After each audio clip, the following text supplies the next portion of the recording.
আল্লাহ পাক রব্বুল আলামিন বলেন সূরা আন-নিসার 105 নম্বর আয়াতের শেষের দিকে রব্বুল আলামিন ডেকে বলছেন লিতাহকুমা বাইনান নাসি বিমা আরাকাল্লাহ। আল্লাহু আকবার। আমার আল্লাহ বলেন এই কোরআনকে আমি পাঠিয়েছি ফুটপাথে পড়ে থাকা জীর্ণ বস্ত্র ভরা অভাগী দুঃখিনী মায়ের মুখে এক ফালি হাসি ফোটানোর জন্য। তার মনে কোরআন পৃথিবীতে এসেছে অন্যায় অবিচার জুলুম আর নির্যাতনকে দূরে ঠেলে ফেলে দিয়ে কোরআন এসেছে দুনিয়ায় ন্যায় বিচার করার জন্য, ইনসাফ করার জন্য, এই জমিনে কোরআন রাজ করার জন্য এসেছে। কথা বলেন ঠিক কি না? এই কথা শোনার পরে এক শ্রেণীর মানুষ তারা রেগে যাবে নাকি রাখবে না? কয় যে কোরআনের বিচার আমি মানি না। এরকম লোক আছে না নাই? কোরআনের বিচার আমি মানি না। আল্লাহ পাক রব্বুল আলামিনের পরে রেখে বলছেন কোরআনের বিচার যারা মানবে না, ওয়ামান লাম ইয়াহকুম বিমা আনজালাল্লাহু ফাউলাইকা হুমুল কাফিরুন ফাসিকুন জালিমুন। একই কথা আল্লাহ পরপর 3টা আয়াতে কারিমায় দিয়ে বললেন। নামাজ পড়েছে, হজ করেছে, যাকাত দিয়েছে, ইসলামের সমস্ত বিধান মেনে নিয়েছে, শুধুমাত্র আল্লাহর কোরআনের রাজনীতি মানে নাই, আল্লাহর কোরআনের সমাজনীতি মানে নাই, আল্লাহর কোরআনের আন্তর্জাতিক নীতি মানে নাই, আল্লাহর কোরআনের বিচার মানে নাই। যারা ওরা যদি নামাজ রোজা হজ যাকাত সব করে নেয়, এরপরে কোরআনের আইন না মানার কারণে আমার আল্লাহ বললেন ওরা হলো নির্ভেজাল টাটকা বেঈমান কাফের ফাসিক জালেম। এই কথা শোনার পরে এক শ্রেণীর মানুষ তারা রেগে যাবেন। রাগান্বিত হওয়ার পরে ডেকে বলবেন কোরআন এবং বিধান আমি মানি না। কোরআন আমাকে আন্দোলনের জন্য, কোরআন আমাকে কাফের ফাসিক বলে দিয়েছে, সুতরাং কোরআনকে আমি রাখবো না, কোরআনকে পুড়িয়ে আমি ভস্ম করে ফেলবো। এখন আমার এই হুরগাতির মুসলমানদের কাছে প্রশ্ন হলো, ভাই বলেন তো আল্লাহর কোরআনকে পোড়ানোর ক্ষমতা কি পৃথিবীর কারো আছে?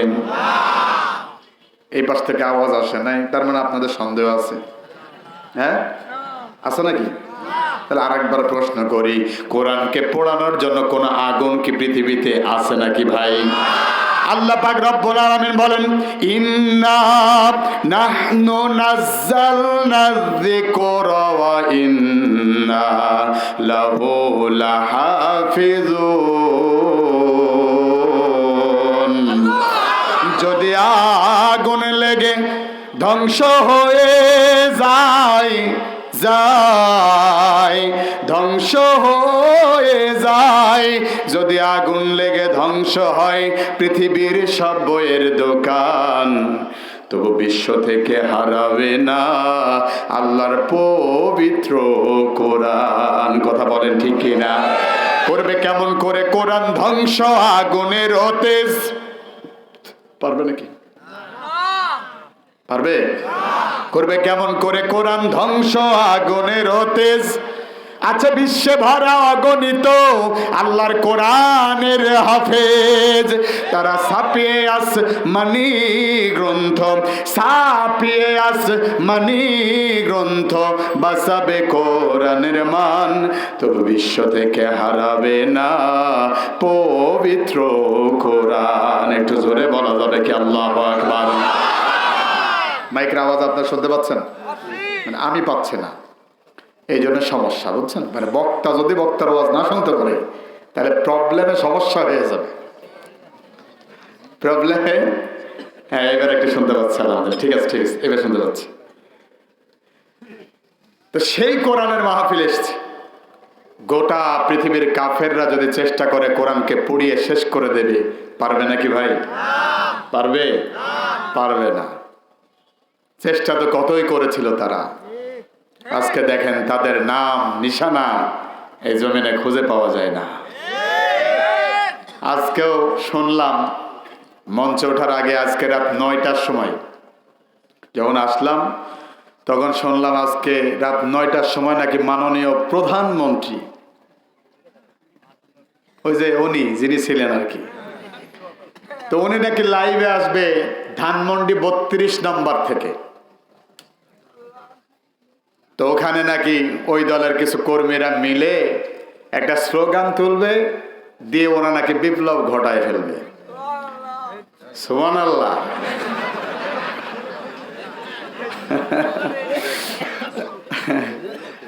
তো ওরা নাকি বিপ্লব ঘটাবে। আমার প্রিয় বাংলার দামাল ছেলেরা, বাংলার তৌহিদ জনতারা ঘোষণা দিয়েছে, ওরা যদি আজকে লাইভে 9টায় আসে তাহলে আমরা 8:30টায় 32 নম্বরে থাকবো, আর দেখবো কোন বাপের বেটা আসে। ওরা চলে গিয়েছে অলরেডি, উঠার আগে দেখলাম 32 নাম্বার ভেঙে চুরমার করতে শুরু করে দিয়েছে। আমি চেয়েছিলাম যে এটা আরো আগে হওয়ার দরকার ছিল, কারণ স্বৈরাচারের কোন স্থান, কোন স্থপতি এই দুনিয়া থাকার ও স্থাপনা থাকার দরকার অধিকার রাখে না। কথা বলেন ঠিক না? তারা যে পরিমাণ মানুষের উপর জুলুম করেছে, অন্যায় করেছে, অবিচার করেছে, প্রতি ফোঁটা রক্তের বদলায় জমিনে তাদের যতক্ষণ নেওয়া হবে না ততক্ষণ পর্যন্ত এই জমিন পবিত্র হবে না। কথা বলেন ঠিক না? এমনি এমনি ছেড়ে দেওয়া হবে না। আমি চাই যে 32 নাম্বার ভেঙে ওর একটা ইটও যেন ওইখানে পড়ে না থাকে। আমার চুয়াডাঙ্গার সাংবাদিক ইলিয়াস ভাই উনি লিখেছে যে একটা ইটও যেন না থাকে। আমি আবার কমেন্টস করেছি, দাদা টেনশন নাই, বালি সিমেন্টও থাকবে না ইনশাআল্লাহ। কারণ আমরা যদি যাকে ধরি, ওই রাম আর বামেরা ধুতি নেওয়ার সময় পায় না, কখন দৌড় দেয়। কথা বলেন ঠিক না? 16.5 বছর দেশ থেকে দেখছেন না, ক্ষমতা হারায়া নিজের রান্না করা খাবারটাও খাইতে পারে নাই, 1 ঘন্টা জমিনে টিকতে পারে নাই, পালাই গেছে।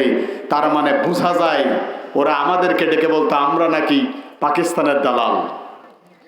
আরে কথা কয় না রে, আমাদের কইতো আমরা পাকিস্তানের দালাল। আমি বলেছিলাম আমরা যদি পাকিস্তানের দালাল হতাম, বিগত 16.5 বছর জুলুম সহ্য করেছি, হামলা করেছে, মামলা দিয়েছে, মাহফিলে কথা বলতে দেয় নাই, আলেমদেরকে ধরে ধরে ফাঁসি দিয়ে দুনিয়া থেকে বিদায় করেছে, আমাদের একজন আলেমও পাকিস্তানে পালায় যায় নাই। আল্লামা সাইদি ইচ্ছা করলে পাকিস্তানে পালায় শুধু না, পাকিস্তান সরকার তাকে জামায়া ধরে নিয়ে যেয়ে বাড়ি তৈরি করে রাখতেন, এরপরে যায় নাই। আর বিগত 16.5 বছর ওরা ক্ষমতায় থেকেছে, আর্মি, পুলিশ, র্যাব, ব্রিগেডিয়ার সব ওদের হাতে। এরপরও ক্ষমতা যখন হারাইছে, 1 ঘন্টা জমিনে টিকতে পারে নাই, মামা বাড়ি দিল্লি গিয়ে দাদার কোলে যেয়ে বসে আছে। তার মানে বোঝা যায় ওরা আমাদেরকে বলেছিল আমরা পাকিস্তানের দালাল। আমরা যদি পাকিস্তানের দালাল হতাম, পাকিস্তানে পালায় যাইতাম। আমরা পাকিস্তানে পালায় যাই নাই, জুলুম সহ্য করেছি, এই দেশের বুকে থেকেছি, তার মানে আমরা পাকিস্তানের দালাল না। আর ওরা 16.5 বছর জুলুম করেছে, অন্যায় অবিচার করেছে, ক্ষমতা হারানোর পরে টিকতে পারে নাই জমিনে, ভারতে গিয়ে পাঠাচ্ছে দাদা বাবুর। তার মানে বোঝা যায় ওরাই হলো প্রকৃত ভারতের দালাল। কথা বলেন ঠিক না? তো এই দালালগুলো এখন চেষ্টা করছে আবার আসার জন্য। কিছু আবার অতি উৎসাহিত আছে না, কয় যে আপা ইজ কামিং, আপা আসিতেছে। আমিও বলি আসুক, খুনি যদি না আসে আপনি শাস্তি দেবেন কেমনে? আসার দরকার আছে, রাগ করেন না। যেই ছেলেটাকে একটা শর্ট গান দিয়ে তার কপালে মেরে মাথার খুলি উড়াই দিছে, ওই ছেলেটা যদি আপনার ছেলে হতো, আপনি কি পারতেন তাকে ক্ষমা করে দিতে? যেই বোনটা ধর্ষিতা হয়েছে সেই বোনটা যদি আপনার বোন হতো অথবা আপনার মেয়ে হতো, পারতেন ছেড়ে দিতে? পারতেন না। প্রিয় ভাইয়েরা আমার, এজন্য আসেন আল্লাহর কোরআন থেকে অল্প একটু কথা বলবো। যদি শোনার টাইম না থাকে তাহলে এখনই বলে দেন, থাকবেন না ভাগবেন? ভাগবেন? ও থাকবেন, আল্লাহ কবুল করুক, বলেন আমিন। তাহলে আসেন আল্লাহর কোরআন থেকে একটু তেলাওয়াত করে নিই, পড়েন। আউযু বিল্লাহি মিনাশ শাইতানির রাজিম। বিসমিল্লাহির রাহমানির রাহিম। আল্লাযীনা কাফারু ওয়া সাদ্দু আন সাবিলিল্লাহি আদাল্লা আমালাহুম। আল্লাহু আকবার।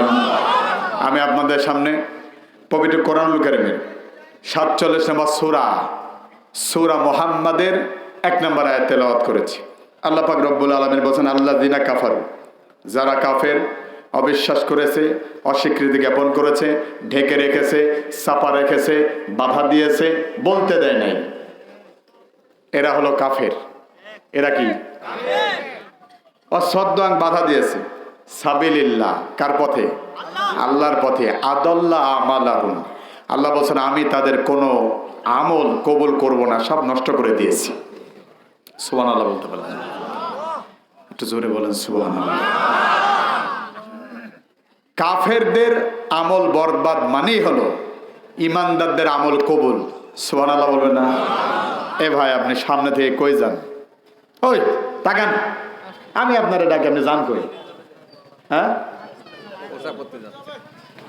90 বছরের মুরব্বী বসে আছে, উনি যুবক মানুষ প্রায়, উনি যাবে কে? কোনো মোটামুটি চলবে না। ওই সৌদি আরবে এই পাশে একজন লোক দাঁড়ায় আছে, আর এই পাশে সৌদির পুলিশ আছে, যায় কয় যে স্যার আমি মুতবো। এখন ভাই আমি মুতবো মানেই তো আমি মরবো। ও যখন এই কয়েছে সৌদির পুলিশ, তো উনি তো ট্রান্সলেশন করলে আরবিতেই করবে। উনি ডেকে কয় যে লা তামুত, খবরদার মরা যাবে না। এ কয় মুতবো, ও কয় মরা যাবে না। আমি দেখি আর হাসি। একটু পরে দেখে যে খুঁটির সাথে যায় বাইন্দা রাখছে। কিছুক্ষণ পরে দেখে যে নিচ দিয়ে সব ভেজে গেছে। কয় যে এই কাজ করলি কে? কয় তো আমি এইটাই তো করবো। আপনি বোঝেন নাই তো? ভাইজান তো সৌদি আরবে গেছে, ভালো বুঝবে। তো এখন ওই ভাইকে আবার বেশি চাপ টাপ দিলে আবার বিপদ হয়ে যেতে পারে। আল্লাহ যেন আমাদের কবুল করে, বলেন আমিন। তবে যারা একটা ঘন্টা নিজেকে কন্ট্রোল করতে পারে না, এরা যদি জিহাদের ময়দানে যায় তা আস্তে করে ডেকে বলেন নেতা তরবারি ধরেন, একটু মুইতে আসি। আরে কথা কয় না রে, এ লুজ ঢিলা ঢুলা দিয়ে কাজ হবে না। ইমানদারদেরকে টাইট থাকা লাগবে, বারুদের মতো হুঙ্কার দিতে হবে। আর মিছিলের সামনে গিয়ে বুকে বুলেট নিয়ে বুকটাকে ঝালঝা হয়ে যাবে, লাশের স্তূপ পড়বে, তার উপরে দিয়ে ইসলামের পতাকা উড়াতে হবে। কথা বলো ঠিক না? চাইলেই হয় না। ঠিক কয়েকজন বলছে, বাদ বাকি মুখ বন্ধ করে শুয়ে আছে। শোনেন, আল্লাহ নবী বলেছেন, কোরআন সুন্নাহর আলোচনায় যাওয়ার পরে যারা সুবহানাল্লাহ, আলহামদুলিল্লাহ, আল্লাহু আকবার, হা না ঠিক বেঠিক এগুলো বলে না, চুপ করে যারা হুতুম পেঁচার মতো করে বসে থাকে, আল্লাহ নবী বলেছেন ওগুলো হলো বোবা শয়তান। এবার তাকায়া দেখেন কারা চুপ থাকে। কারণ নবীজি যদি কিছু বলে ওইটার দায়ভার তার আমরা নিতে পারবো না। নবীজি কি মিথ্যা বলেছেন? নাউজুবিল্লাহ, জীবনেও মিথ্যা বলে নাই। প্রিয় ভাইয়ের আমার, কষ্ট হচ্ছে আপনাদের? অবস্থা যখন হয়ে গেল, তাকায়া দেখেন আল্লাহ পাক রব্বুল আলামিন এই আয়াত দ্বারা যারা কোরআনের পথে বাধা প্রদান করবে তাদের কোনো আমল কবুল হবে না, সমস্ত আমল আমি আল্লাহ বরবাদ করে দেব। আর যারা কোরআনের পক্ষে থাকবে তাদেরকে আমার আল্লাহ কবুল করে নেবেন। সুবহানাল্লাহ বলেন। এখন আসেন, যেহেতু তাফসীরুল কোরআন মাহফিল, 5টা জিনিস লাগে তাফসীর করতে, মিনিমাম 5টা জিনিস লাগে। 1 নাম্বার তেলাওয়াত হয়েছে, 2 নাম্বার অর্থ, সেটাও হলো, 3 নাম্বার শানে নজুল ব্যাকগ্রাউন্ড বা প্রেক্ষাপট, 4 নাম্বার ব্যাখ্যা, 5 নাম্বার শিক্ষা। এই 5টা জিনিস যেই মাহফিলে আলোচনা হয় ওটার নাম হলো তাফসীরুল কোরআন মাহফিল। একটু জোরে বলা যাবে কি সুবহানাল্লাহ? প্রিয় ভাইয়েরা আমার, এবার একটু খেয়াল করেন, আয়াতে কারিমা তেলাওয়াত হয়েছে, অর্থ হয়েছে, কোন সময় আয়াতটা নাজিল হলো সেটাও জানার দরকার আছে না নাই? মক্কার বুকে বদর যুদ্ধের পূর্বে। কোন যুদ্ধ? বদর যুদ্ধের পূর্বে আবু জাহেল, উতবা, সাইবারা বিশাল বড় গরু, ছাগল, মুরগি, ভেড়া সব জবাই করছে। জবাই করার পরে ডেকে বলছেন, ও আমার দলের লোকেরা, তোমরা বেশি বেশি করে খাও, যাতে করে আগামীকাল বদরের প্রান্তরে আব্দুল্লাহর বেটা মুহাম্মদ সাল্লাল্লাহু আলাইহি ওয়াসাল্লামকে পরাজিত করা যায়। নাউজুবিল্লাহ বলেন।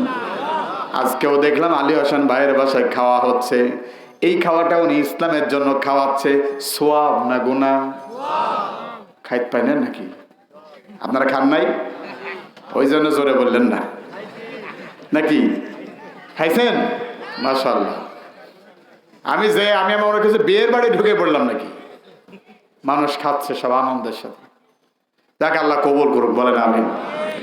এই খাওয়াটা যদি তিনি শুধুমাত্র সোয়াবের আশায় খাওয়াই, আল্লাহর কসম এই আয়াতের অনুপাতে ওইটা সোয়াব তিনি পেয়ে যাবেন। শুধু উনি পাবেন না, ওনার পিতামাতা বেঁচে আছে, ওনার পিতামাতা যে মারা গেছে, উনি যদি দোয়া নাও চায় তবুও আমার আল্লাহ রাব্বুল আলামিন এই খাওয়ানোর সওয়াবটুকু তার পিতামাতার আমল নামায় দান করে দেবে। একটু জোরে বলেন আল্লাহু আকবার। প্রিয় ভাইয়েরা আমার, আপনিও যদি একটা কুকুরকে একটা হাড় খাওয়ান, একটা নিহারি বা হাড্ডিও খান, মুসলিম শরীফের বর্ণনায় আল্লাহর নবী বলেন, কোন জাতির কোন একটা মানুষ যদি একটা কুকুরকে একটা হাড্ডি খাওয়ায় সওয়াবের আশায়, আল্লাহ পাক রব্বুল আলামিন তার পিতামাতার আমলনামায় ওই সওয়াবটা পৌঁছায়া দেয়। সুবহানাল্লাহ। লাভ আছে না লস? কিন্তু আবু জাহেল যে খাওয়ার ব্যবস্থা করছে, ওখানে কি সওয়াব আছে নাকি? সবই ভালো, আবু জাহেলও খাওয়াইছে, আলী হোসেন ভাইও খাওয়াইছে, কিন্তু ওনার খাওয়ানোর উদ্দেশ্য হলো সওয়াব, আর আবু জাহেলের খাওয়ার উদ্দেশ্য হলো মুহাম্মদ সাল্লাল্লাহু আলাইহি ওয়াসাল্লামকে পরাজিত করা। বিজয় দেবেন কে? এই অবস্থায় নবীদের কাছে এই ঘটনা যখন খুলে বলা হলো, আল্লাহর নবী বিশ্ব নবী মনক্ষুণ্ণ হলেন, একটু মন ভাঙা হলেন। আর আরশের মালিক আল্লাহ রাব্বুল আলামিন তখনই এই সূরা মুহাম্মাদের 1 নম্বর আয়াতে কারিমা নাজিল করে ডেকে বলেন, নবী হতাশ হওয়ার দরকার নাই, মনে রেখে দেবেন বিজয়ের মালিক আবু জাহেল নয়, বিজয়ের মালিক হলাম আমি আল্লাহ। সুবহানাল্লাহ। আশাহত হয়ো না কো তুমি, বলবো? টেনশন নাই তো?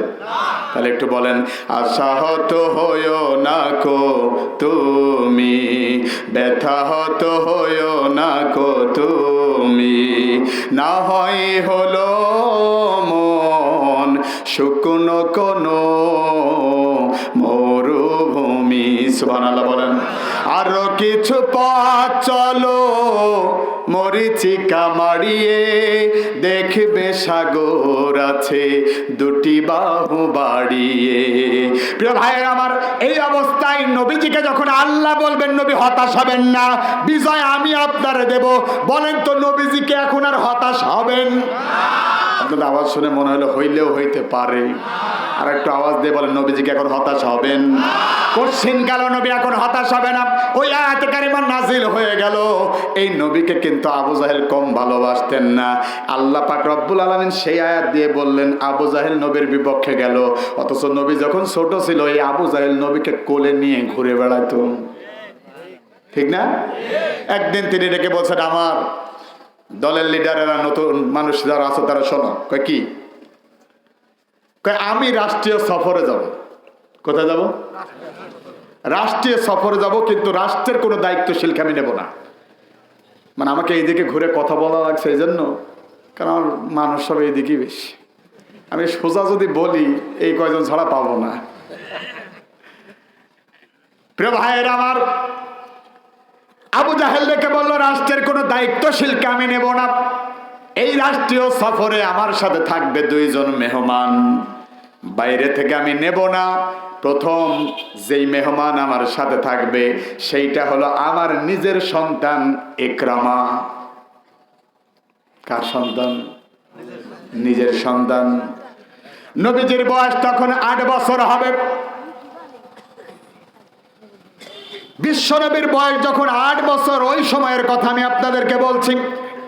আবু জাহেল তার লোকজনকে ডেকে বলছেন, আমি আমার সন্তানকে নেব, আমার সাথে আর কাউকে আমি নেব না। লোকজন জিজ্ঞেস করছে, ও আমাদের নেতা, আর একজন তারে কারে নেবেন? মানুষের যেটা চিন্তাও ছিল না, আবু জাহেল সেই চিন্তা করে বসে আছে। তিনি ডেকে বলেন, আর একজন আমি যাকে আমার সফর সঙ্গী হিসেবে নেব, তিনি আমার চাচাতো ভাই, আমার প্রতিবেশী ভাই আব্দুল্লাহর বেটা মুহাম্মদকে আমার সাথে নেব সাল্লাল্লাহু আলাইহি ওয়াসাল্লাম। সুবহানাল্লাহ বলেন। বয়স কত নবীজির? মাত্র 8 বছর। নবীজিকে নিয়ে ছুটতে লাগলেন আবু জাহেল।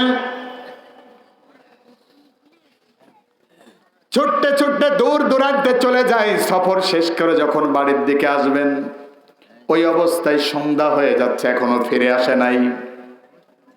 কষ্ট হচ্ছে না কেমন? এখনো ফিরে আসে নাই। আবু জাহেলের স্ত্রী নাকেরা ডেকে বলছেন, কেন এখনো আসছে না, ব্যাপারটা কি? নাকেরা আস্তে করে তার বারান্দায় এসে দাঁড়িয়ে দেখতে থাকে, দেখে না কত দূর আছে।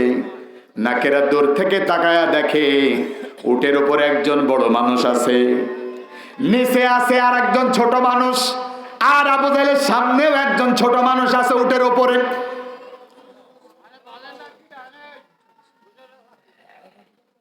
কথা বলেন না ভাই গো, কথা বলেন না।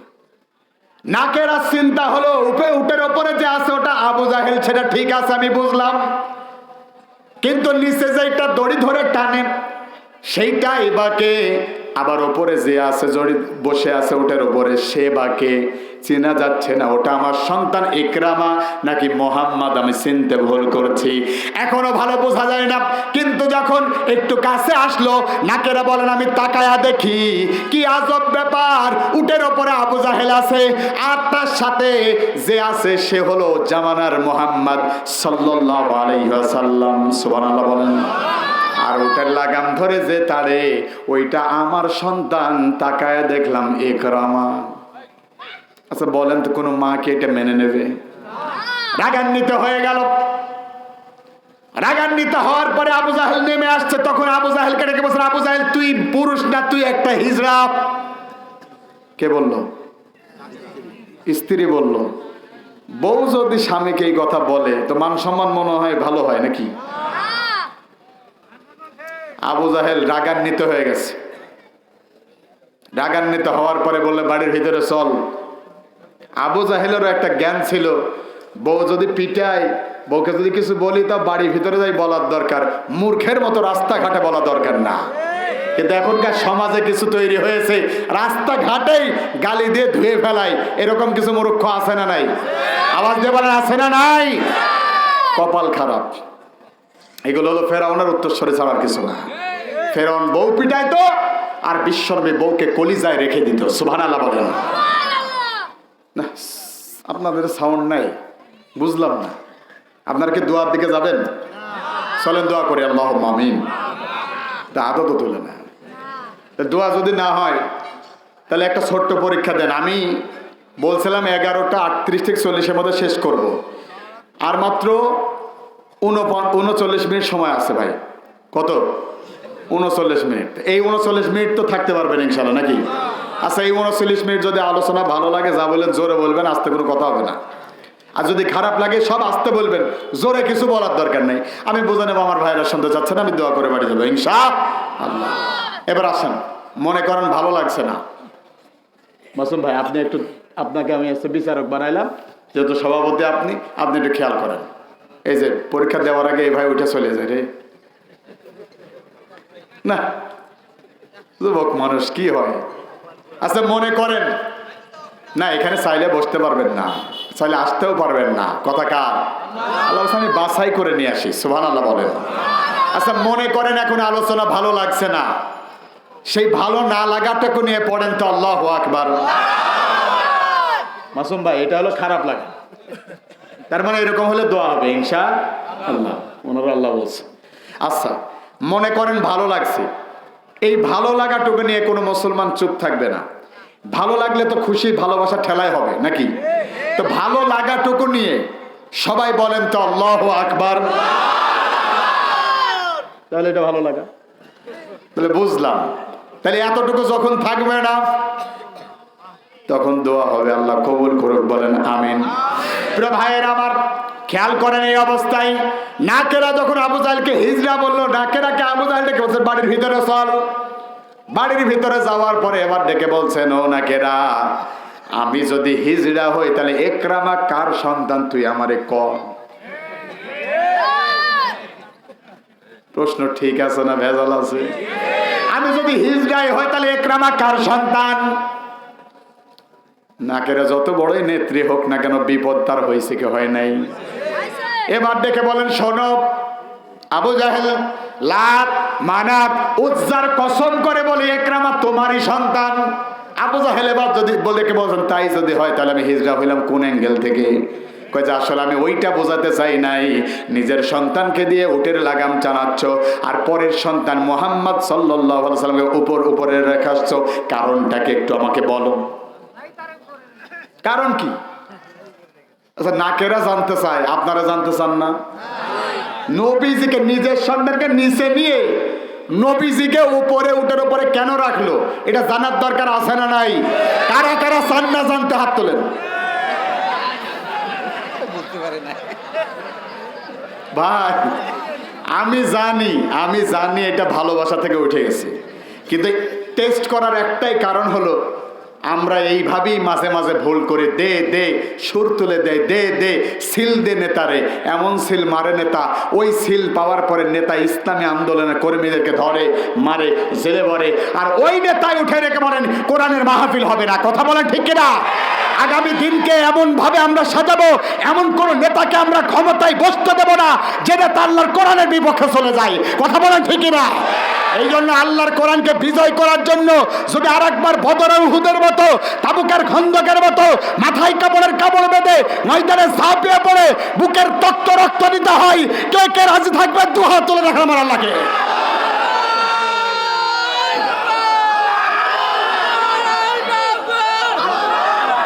আল্লাহ কবুল করুক, বলেন আমিন। আরো জোরে বলেন আমিন।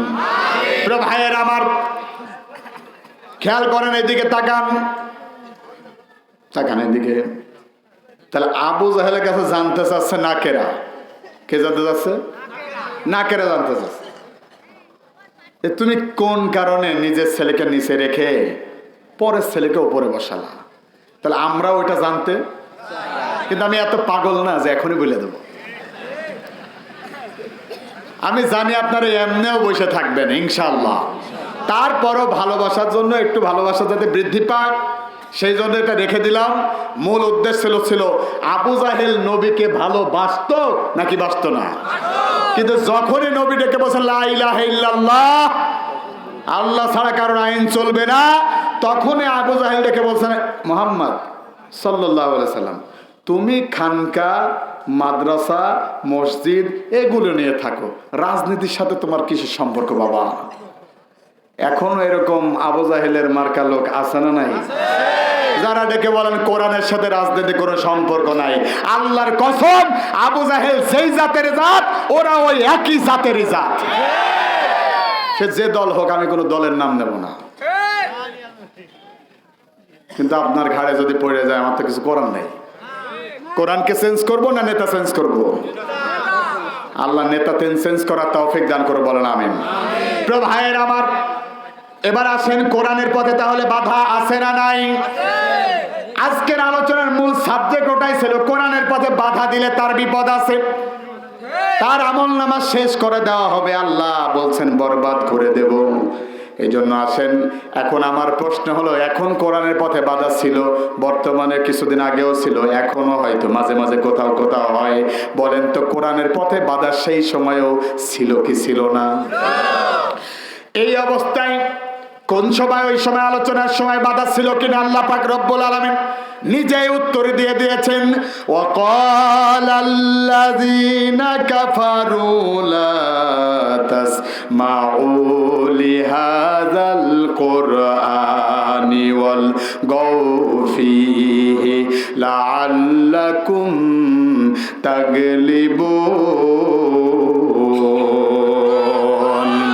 আমার আল্লাহ পাক রব্বুল আলামিন বলেন, ওয়াকালাল্লাযীনা কাফারু, ওই দিন কাফেরেরা সিদ্ধান্ত নিয়েছিল কোরআন শুনতে যাওয়া যাবে না, এবং কোরআনের আলোচনা যাতে না হয়, যেই জায়গায় কোরআনের আলোচনা হবে ওই জায়গায় বাধা দাও, হট্টগোল বাঁধাও, যাতে করে মানুষ শুনতে না পারে। এই সিলসিলা যিনি তৈরি করেছিলেন আবু জাহেল, তিনি এখনো যারা ওই সিলসিলায় কোরআনের পথে বাধা দেয়, বুঝে নিতে হবে আবু জাহেল নাই, কিন্তু যাইতেরা এখনো বেঁচে আছে। প্রিয় ভাইয়েরা আমার, তাহলে কোরআনের পথের বাধা তখনও, এটা কথা কয় না, তখনও বাধা ছিল। সে আওয়াজ আর আছে ভাই? নাই। মাসুম ভাই বলছে নাই, আছে? বলেন তো আল্লাহু আকবার। এত চালাক হইলে হবে না তো, জায়গা মতো দিলে হবে ইনশাআল্লাহ। আল্লাহ কবুল করুক, বলেন আমিন। প্রিয় ভাইয়েরা আমার, ওয়াজ বক্তা করে না, বক্তাকে ওয়াজ করিয়ে নিতে হয়। শ্রোতা যেমন বক্তা তেমন। বিগত 16.5 বছর এই জমিনে আমরা একটা টু শব্দ করার ক্ষমতা করি নাই, এই জন্য ওরা আমাদের মাথার উপরে চেপে বসেছিল জগদ্দল পাথরের মতো। আর যখন আমরা লড়েছি, আমাদের একজন আবু সাইদ মরেছে, মুগ্ধ মরেছে, বুকের তক্ত রক্ত ঢেলে দিয়ে যারা সামনে গিয়েছে, বাতিলেরা পালানোর জন্য ইঁদুরের গর্ত এখন খুঁজে পাচ্ছে না। কথা বলেন ঠিক না? তার মানে আপনি উঠে দাঁড়ালে ওরা পালাবে, এটাই স্বাভাবিক। আধারে ভয় পেও না, বলবো আধারে ভয় পেও না, আলো আছে আড়ালে, কালো সব পালিয়ে যাবে তুমি উঠে দাঁড়ালে, কালো সব পালিয়ে যাবে আপনারা উঠে দাঁড়ালে। কথা বলেন ঠিক না? বালুর ওই বাদগুলো চর ভেসে যাবে এলে ঢেউ, দাবানল জ্বললে পারে ফু দিয়ে টানে ভাই কেউ। মঞ্জিল পাবে তুমি, মঞ্জিল পাবে তুমি পাহাড় বাঁধা মারালে, কালো সব পালিয়ে যাবে তুমি উঠে দাঁড়ালে। আল্লাহ কবুল করুন, বলেন আমিন। প্রিয় ভাইয়ের আমার, এই জন্য আমাদের দিক নির্দেশনা হবে কোরআন। কোরআন যেইভাবে বলেছে ওইভাবে যাব, ওই দিকে যাব। কষ্ট নিয়ে না, আর মাত্র 33 মিনিট। আল্লাহ কবুল করুক, বলেন আমিন। প্রিয় ভাইয়ের আমার, তাহলে কোরআনের পথে বাধা তখনও ছিল কি ছিল না? আল্লাহর নবী দাওয়াত নিয়ে গেলেন আবু জাহেলের কাছে। এটা কি কোনো অপরাধ? নবীজির কাছে নবীজি যখন দাওয়াত নিয়ে গেলেন, আবু জাহেল জুলুম অত্যাচার সহ্য করে শুরু করে দিল। শুধুমাত্র জুলুম আর অত্যাচার না, নবীকে ডেকে বলো, নবী খবরদার দাওয়াতি কাজ কইরো না। নবীজি দাওয়াতি কাজ যখন ছেড়ে দেয় না, আল্লাহ নবীর হাতে কালেমা পড়লেন আম্মার, ইয়াসার, সুমাইয়া রাদিয়াল্লাহু তাআলা আনহা। যখন তারা কালেমা পড়তে লাগলো, তাদের উপরে জুলুম আর অত্যাচার সহ্য করতে না পেরে দুনিয়ার থেকে যখন তারা বিদায় নিয়েছে, আল্লাহ পাক রব্বুল আলামিন ওই 2-3 জনের বিদায়ের মাধ্যমে আরো 72 জনেরকে কালেমার পথে সঙ্গীন বানায় দিয়েছে। সুবহানাল্লাহ বলেন। যত বাধা দেবে ততই ইসলাম বেগতিক ভাবে দৌড়াতে থাকবে। সুবহানাল্লাহ বলেন। প্রিয় ভাইয়ের আমার, ওই অবস্থায় আবু জাহেল দেখলো ঠেকানো তো গেল না, এখন মুহাম্মদ সাল্লাল্লাহু আলাইহি ওয়াসাল্লামকে কিভাবে আমি ঠেকাবো? এই জন্য পরামর্শের জন্য তার একটা পরামর্শ গুরু ছিল, নাম তার নাকেরা। কি নাম? তার পরামর্শ দাতি, তার মানে স্ত্রী, বউ। আবু জাহেল নিজের বউয়ের কাছে পরামর্শ নিত। এখনো কিছু পুরুষ আছে না, দেখেন না, বউ যায় আগে আগে ব্যাগ নিয়ে, আর স্বামী যায় পিছনে পিছনে। মনে হয় মানে বউ আগে দৌড়াচ্ছে আর স্বামী বেচারা ব্যাগ নিয়ে পিছনে যাচ্ছে। মনে হচ্ছে বউ হলো রাজমিস্ত্রি আর ওইটা হলো জুগাইলি। আশ্চর্য কথা। কয় এইটা করো সেইটা করো।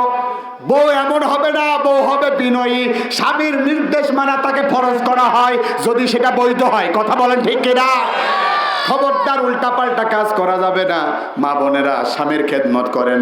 এই পৃথিবীর স্বামী ছাড়া আপনার আর কেউ নাই। কথা কন ঠিক কিনা? প্রিয় ভাইয়ের আমার, আবু জাহেল চলে গেল। যাবার পরে ডেকে বলেন, নাকেরা কি করা যায়? আমি তো মুহাম্মদকে ঠেকাতেই পারলাম না। আবু জাহেলের এই কথার উত্তরে নাকেরা ডেকে বলছেন, বুদ্ধি একটা আছে। কয় কি? কয় মারা ধরা করার দরকার নেই, পারলাম না, ওটা সাবজেক্ট শেষ। ধরে নিয়ে আসো, জেলখানায় পুরে রাখো, এমনি ঠান্ডা হয়ে যাবে। শুধু তাকে না, যদি তার সঙ্গ পাঙ্গ কাউরে পায় তাকে সহ ধরে নিয়ে আসবা। এই জন্য নাকেরার মতো মহিলা যারা ছিল বিগত দিনে, তারা ওই একই কাজই করত। কারণ আর যাই হোক, কোরআন হাদিস পড়ুক বা না পড়ুক, নাকেরা জীবনে ঠিকই পড়েছে। কথা কন ঠিক না? এইগুলো কোনো মুসলমান করতে পারে না। নাকেরার গোষ্ঠীরাই যুগে যুগে আলেমদেরকে ধরেছে, মেরেছে। কথা বলেন ঠিক কিনা? ভাইয়ের আবার ওই অবস্থা যখন হয়ে গেল, আস্তে করে এবার আবু জাহেল বিশ্বনবীকে ধরে নিয়ে আসলো। একা বিশ্বনবীকে নয়, বিশ্বনবীকে সহ আরো 52 জন নারী এবং পুরুষ মহিলাকে পর্যন্ত গ্রেপ্তার করে শিয়াবে আবি তালেবের জেলখানায় পুরে দিল। নাউজুবিল্লাহ বলেন। কষ্ট হচ্ছে ভাই আপনাদের? আর যখন জেলখানায় পুরে দেওয়া হলো, আবু জাহেল ঘোষণা দিল, খাবারের দরকার নাই, খাবার বন্ধ করে দে। বিশ্বনবী 1 দিন যায়, 2 দিন যায়, 3 দিন যায়, কোনো খাবার নাই। কোলের ছোট্ট শিশু সন্তানকে নিয়ে এসে মহিলা সাহাবা ডেকে বলছেন, ইয়া রাসূলুল্লাহ, ইয়া হাবিবাল্লাহ সাল্লাল্লাহু আলাইহি সাল্লাম, কালিমার দাওয়াত দিতে গিয়ে আমরা জেলখানায় চলে এসেছি নবী। আজকে বুকের দুগ্ধ পর্যন্ত শুকিয়ে গেছে। কি দেব সন্তানের মুখে তুলে? কোনো অবস্থা আমি পাই না।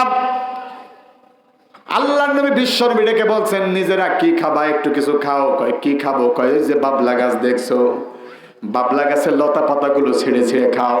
সাহাবায়ে কেরাম বাবলা গাছের লতা পাতাগুলো যখন ছিঁড়ে খাইতে গিয়েছে, জীবন্ত সাহাবায়ে কেরামের জিহ্বাতে কাঁটা ঢুকে ফিনকি দিয়ে দিয়ে রক্ত বের হয়ে গিয়েছে। আল্লাহু আকবার। জোরে বলেন আল্লাহু আকবার।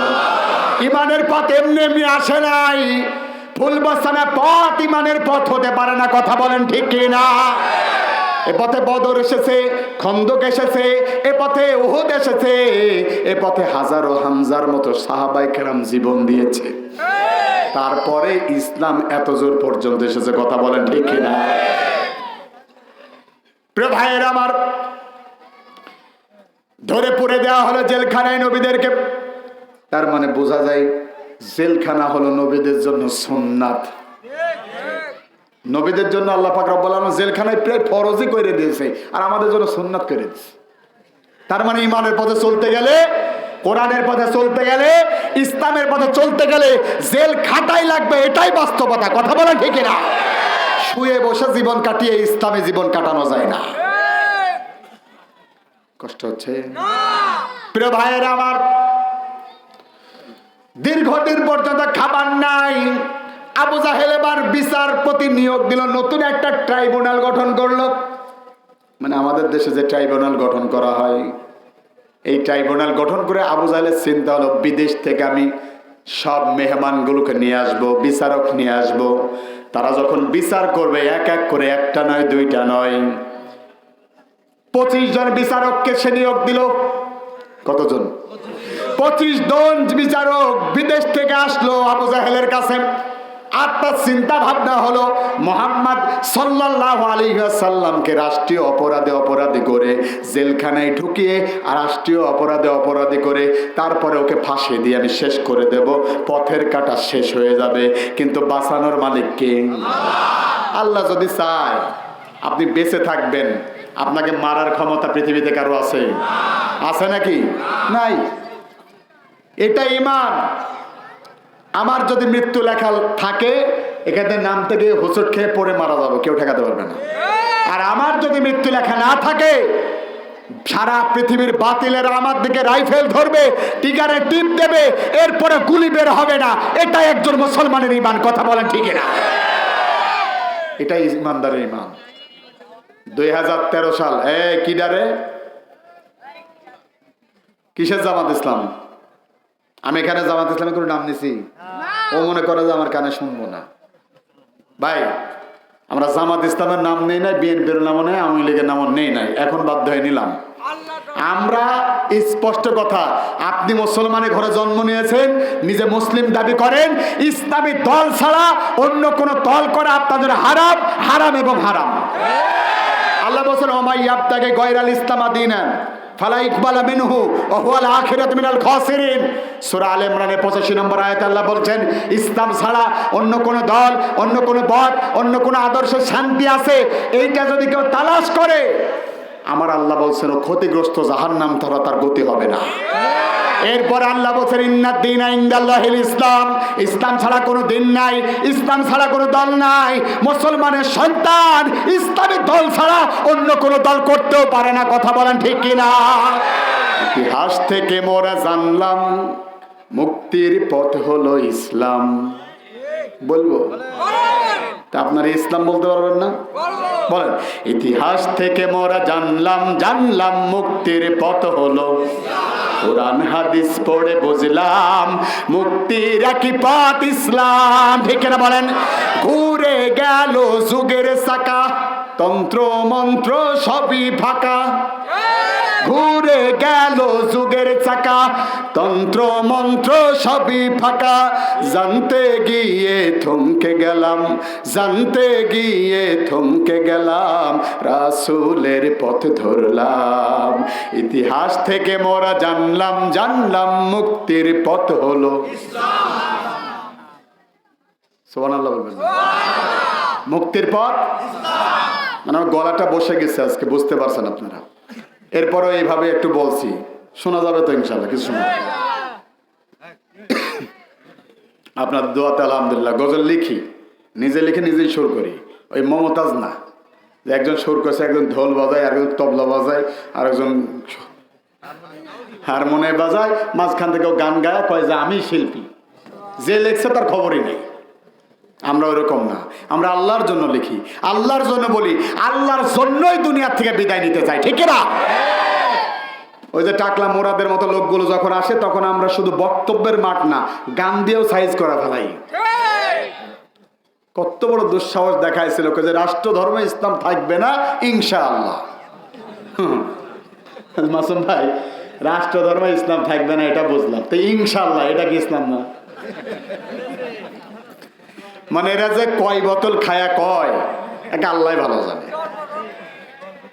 তো ও যেই দিন কষ্ট হচ্ছে আপনাদের, ও যখন এই কথাটা বলে যে রাষ্ট্র ধর্মে ইসলাম থাকবে না, ওই দিন আমার মাহফিল ছিল দিনাজপুরে। তা আমি যাচ্ছিলাম বগুড়ার মধ্যে, আমার গাড়িটা ওই যে জ্যামে পড়ছে। জ্যামে পড়ার পরে এখন আমার ড্রাইভার আমারে কয় যে শ্যাম ভাই দেখেন টাকলা মোরাদ কি কয়। তা বলছে কি কয় দেখি। ও ওইটা করছে তো ইসলাম থাকবে না রাষ্ট্র ধর্ম ইনশাল্লাহ, আর আমরা এটা রাখবো না। তা আমি বললাম তুই থাকবি কিনা সেইটাকে ভবিষ্যৎ ঠিক করে নি। কারণ না হামজা এই বাংলাদেশে অনেকেই তো এসেছিল ইসলামের বিপক্ষে কথা বলে, তারাই থাকতে পারে না। ইসলামের জায়গায় আছে। তা আমার ড্রাইভার আমার ডেকে বলছে ভাই আপনি একটা গান লেখেন, ওনারে নিয়ে একটা গান লেখেন প্রতিবাদের জন্য। তো ওই সময় একটা গান আমি প্রতিবাদের জন্য লিখলাম, আল্লাহর কি ইচ্ছা। ওই মাহফিলে গাওয়ার কারণে ভিডিও হয়েছে, রাতারাতি কয়েক লক্ষ মানুষের কাছে ওটা পৌঁছে গেছে আলহামদুলিল্লাহ। তখন আমি আল্লাহর কাছে সিজদা দিলাম আর বললাম আল্লাহ তোমার কাছে লাখো কোটি শুকরিয়া, আমার মতো একটা গুনাহগার বান্দার একটু লেখা অন্তত প্রতিবাদ স্বরূপ একটা বেয়াদবের বিপক্ষে গিয়েছে এবং ভাইরাল হয়েছে আলহামদুলিল্লাহ। তা আমরা চাই প্রতিবাদ হোক, সেটা হোক মুখ দিয়ে, হোক হাত দিয়ে, হোক লেখনে দিয়ে। ওই চাচা উঠলো কে? চাচা কি অন্য দলের লোক নাকি? আমরা সবাই এখন এক দলের লোক। সেই দলের নাম কি? কোরআনের দলের লোক। আল্লাহ কবুল করুক, বলেন আমিন। তো এক গানেই মাস্ট, গোটা এক গানে এমন কিছু লেখা হয়েছিল আলহামদুলিল্লাহ। পরবর্তীতে শুনলাম দুই একদিন পরে ওই ইসলাম রাখতে চাইছিল না, দুই একদিন পরে আল্লাহ পাক রব্বুল আলামিন নায়িকা মাহিয়াপুর ঘটনা প্রকাশ করে দিলেন। এখন আমি গানের মধ্যে বলেছিলাম যে তুই তোর ক্ষমতার গদি ঠেকা আগে, তারপরে তুই ইসলামকে দে। কারণ এই জমিনে কোন নাস্তিক, কোন বেঈমান, কোন ইহুদি খ্রিস্টান জাগরের বাচ্চারা ইসলামকে উৎখাত করতে পারবে না। কারণ এটা শাহজালালের জমিন, শাহ মাকদুমের জমিন, আল্লামা সাইদির জমিন, গৌর গোবিন্দের জমিন না। কথা বলেন ঠিক না? চাইলে ইসলামকে দূরে ঠেলে দেওয়া যাবে। প্রিয় ভাইয়ের আমার, খায়া নিয়ে সারটা নাকি আপনিও খাবেন? আসেন, উঠে আসেন। আল্লাহ আমাদের কবুল করুক, বলেন আমিন। প্রিয় ভাইয়ের আমার, তাহলে ইসলাম ছাড়া মুসলমান কোন দল করতে, ওইখান থেকে জামাত ইসলামের নাম বলে ভালোই করেছে, ওয়াজটুকু একটু চলে আসলো। পাগলকে কখনো বলবেন না যে নৌকার ডাল নামাস না, ও যখনই মনে হবে তখনই আরো বেশি করে নেওয়া হবে। আল্লাহ আমাদের বোঝার তৌফিক দান করুক, বলেন আমিন। প্রিয় ভাইয়ের আমার, 25 জন বিচারক নিযুক্ত করা হলো এক আল্লাহর নবীর জন্য। কয়জন? এই বিচার করা হবে এক আল্লাহর নবীর জন্য, একজন নবীর জন্য 25 জন বিচারক নিযুক্ত করা হলো। জেলখানার নিয়ম হলো যেই দিন বিচারকরা আসবে, জেলখানা পরিদর্শন করবে, ওই দিন অন্তত জেলখানায় যারা থাকবে আসামি তাদের জন্য, কয়েদিদের জন্য ভালো খাবার হবে। এটা নিয়ম। খাইছেন নাকি কেউ? এটা নিয়ম। কিন্তু আল্লাহর নবী জেলখানায় এত সুন্দর ছিল না। জুলুমের ওপরে জুলুম সহ্য করতে নবী পারছে না। এই অবস্থায় যখন বিচারকটা আসছে, আল্লাহর নবী মনে করছে যেহেতু বিচারক আসছে আজকে অন্তত একটু খাওয়ার ব্যবস্থা হবে।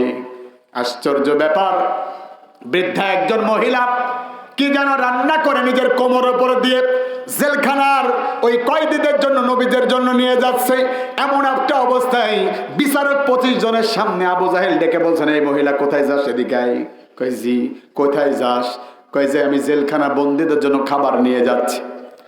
শুধুমাত্র এই কথাটা বলার কারণে আবু জাহেল তার পা দিয়ে একটা লাথি মেরে খাবার ফেলে দিয়েছে। নাউজুবিল্লাহ বলবেন না? 25 জন বিচারকের মাথা ঘুরে গেছে, করেটা কি? আবু জাহেলকে ডেকে বলছেন, আবু জাহেল আমরা তো বিচারক হয়ে এসেছি, বিচার তো আমাদের করাই দায়িত্ব। তুমি মুহাম্মদ সাল্লাল্লাহু আলাইহি সাল্লামকে ধরেছো, জানি তার কোনো দোষ নাই, এরপরও ধরেছো, আমার কোনো আপত্তি নাই, বিচার আমরা করতাম, কিন্তু এই যে খাবারটা লাথি মেরে ফেলে দিয়েছো। বিশ্বনবী তো রাজাকার হতে পারে, বিশ্বনবী দেশদ্রোহী হতে পারে, এখন তুমি তো দেখছি মানবতা বিরোধী। খাবার ফেলে দেওয়া মানবতা বিরোধী সমতুল্য অপরাধ, কথা বলেন ঠিক কিনা? আবু জাহেল দেখে বলছেন তোদের আমি নিয়ে আসছি, তোরা এরম করিস কে? ওই যে আবু জাহেল মনে করছে ডাল সব জায়গায় গলে যাবে, কিছু জায়গায় না গললেও সুন্দর আলু দিয়ে রান্না হয়, আবার মানুষ ওইটাই ভালোবাসে। কথাও হয় না রে, খান নাই আপনাদের এলাকায় যে আলুর দম, আমাকে যে গোশ রাখেন আলুর দমটা দেন, রান্না ভালো হইলে আলুর দম দিয়ে 3 প্লেট খাওয়া হয়, যাই না? কিন্তু আপনাদের রান্নাটা আজকে ভালো হয় নাই। আল্লাহ কবুল করুক, বলেন আমিন। প্রিয় ভাইয়েরা আমার, কষ্ট হচ্ছে না তো আপনাদের? ওরে বাপ,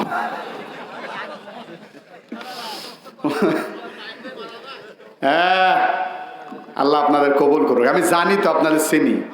আমার জীবনের প্রথম মাহফিল হয়েছে সাতক্ষীরাতে, প্রথম।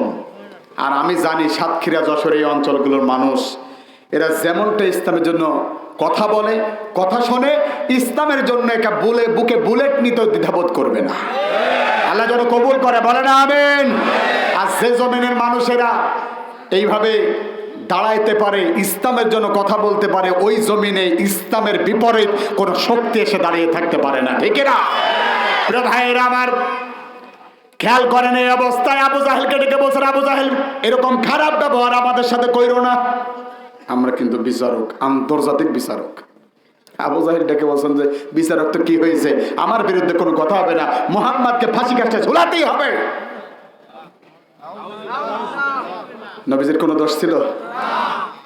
নবীজির কোনো দোষ নাই। শুধুমাত্র এই কথা বলার কারণে আবু জাহেল বলল এই কাজ করাই লাগবে। 25 জন বিচারক এখন শক্ত অবস্থানে ডেকে বলছেন, আবু জাহেল নেতাগিরি সব জায়গায় চলে, কিন্তু মাপদারি সব জায়গায় চলে না। তুমি নেতা, তুমি তোমার জায়গায় থাকবা, কোরআনের মঞ্চে এসে নেতাগিরি দেখাতে যাবা না, জনগণের জুতা তোমার গালে পড়বে, কথা বলেন ঠিক কিনা? সে যে নেতাই হোক, নাম নিয়েছে কারো দরকার কি, কিন্তু দোষে দোষী যে হবে তার ঘাড়ে এগুলো পড়বে। প্রিয় ভাইয়েরা আমার, এই অবস্থা যখন হয়ে গেল, এই 25 জন বিচারক যখন এই কথা বলেছে, আবু জাহেলের মাথা তো খারাপ। আবু জাহেল চিন্তা করছে, আমি নিয়ে আসলাম দাওয়াত দিয়ে, এখন দেখছে আমার বিরুদ্ধে চলে যায়, এইভাবে তো জীবন চলতে পারে না। আবু জাহেল আর একটু ভালোভাবে বলল, শোনো, তোমাদেরকে আমি নিয়ে আসছি, তোমরা যদি এখন আমার বিপক্ষে চলে যাও, খবর কিন্তু আছে। প্রিয় ভাইয়েরা আমার, আল্লাহ বলছে ওয়ালা নাবলুওয়ান্নাকুম বিশাইইম মিনাল খাউফ, এমনি এমনি ইসলামের পথে চলা যাবে না। আমি আল্লাহ ভয় দেব, ক্ষুধা দেব, ফসল চলে যাবে, ফসল নষ্ট হয়ে যাবে, সব কিছুর পরীক্ষা নিয়ে আমি দেখব ইমানের দাবিতে কারা সত্যবাদী আর কারা মিথ্যাবাদী, করা বলেন ঠিক কিনা? আল্লাহর নবী ইমানের পরীক্ষা দিচ্ছেন। এখন যার ইমান যত বড়, তার পরীক্ষাও ততই বড়। আপনি মনে করতে পারেন আমি হুজুর ইসলামের কথা বলি, কই আমাকে তো জেলে দেয় না, কেউ তো মামলাও দেয় না। ভাই, আপনারে দেবে কেন? কারণ আপনার দরবারে জামাত ইসলামের ঠায় আছে, বিএনপিরও ঠায় আছে।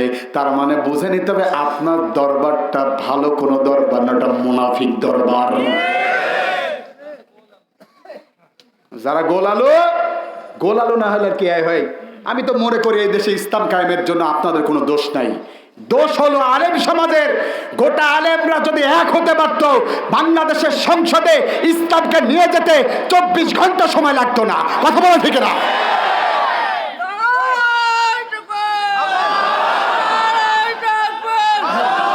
আল্লাহ কবুল করুক, বলেন আমিন। আল্লাহ কবুল করুক, বলেন আমিন। তাকবীর হবে ভাই, অল্প অল্প করে। হ্যাঁ ভাইয়া, ঠিক আছে। বলছে খেলা হবে, খেলোয়াড় তো পালাই গেছে। কি অবস্থা দেখেন, ওর ওপেন হার্ট সার্জারি করা, এরপরও মাইক পাইলে করে আসো খেলা হবে। আরে ভাই তুই তো প্লেয়ার হিসাবে তুই তো ভালো করে জানিস তোর বডির অবস্থা ভালো না, তুই খেলা হবে তো লজ্জা করতো না? কই যে পালাবো না, প্রয়োজনে ফখরুল সাহেবের বাসায় এলো।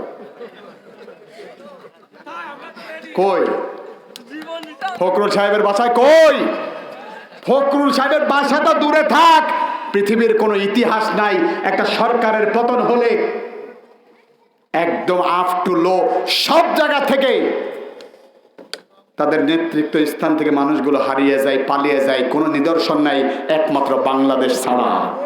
তার মানে বুঝে নিতে হবে ওরা আলেমদের উপরে জুলুম করেছে, মানুষের উপরে জুলুম করেছে, অন্যায় অবিচার করেছে, আল্লাহ তাদের হাঁটা চলা এই জমিনের উপরে হারাম করে দিয়েছে। কথা বলে ঠিক না?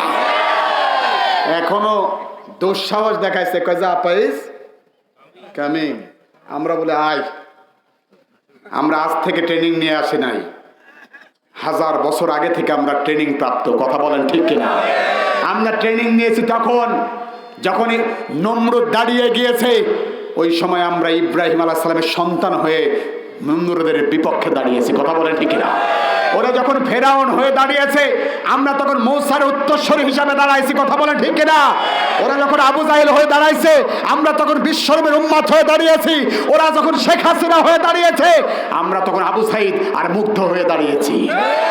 আজও যদি সময়ের পরিবর্তনে আবারও যদি ওরা আরেকজন শেখ হাসিনার ভূমিকা, স্বৈরাচারী ভূমিকায় দাঁড়িয়ে যায়, আল্লাহর কসম আমরাও এক একজন আবু সাইদ আর মুগ্ধ হয়ে দাঁড়িয়ে যাব, বুকের রক্ত ঢেলে দেব, বাতিলের ক্ষমতার মস্তক ভেঙে বঙ্গোপসাগরের অতল গহ্বরে নিমজ্জিত করে দেব।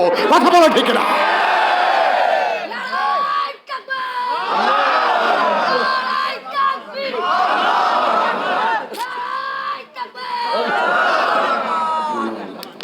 আল্লাহ তোকে অনেক বড় বানাক ভাই, দোয়া করি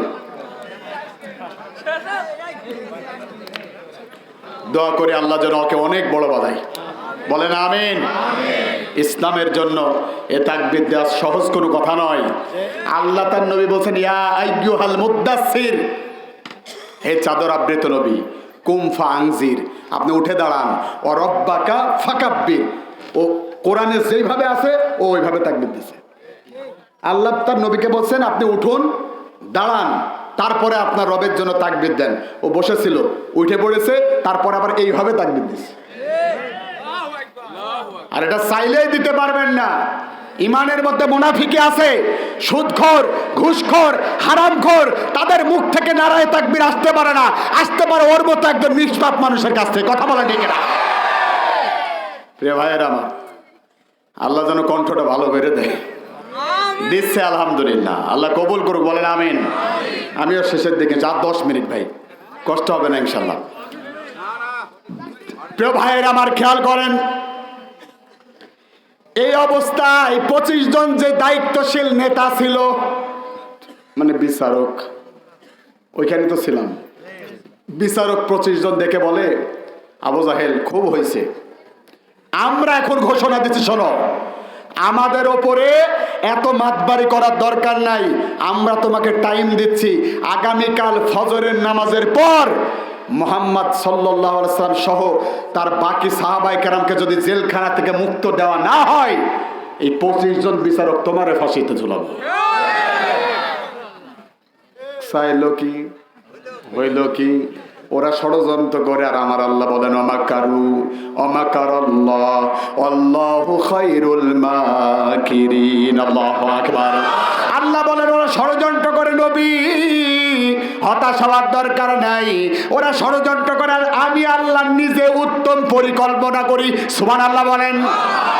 পরিকল্পনা যিনি করেন তিনি কে? মাছের পেটে থাকলেও হেফাজত যিনি করেন তিনি কে? যখন ইউনূস নবীরে খাইলো মাছেতে গিলিয়া,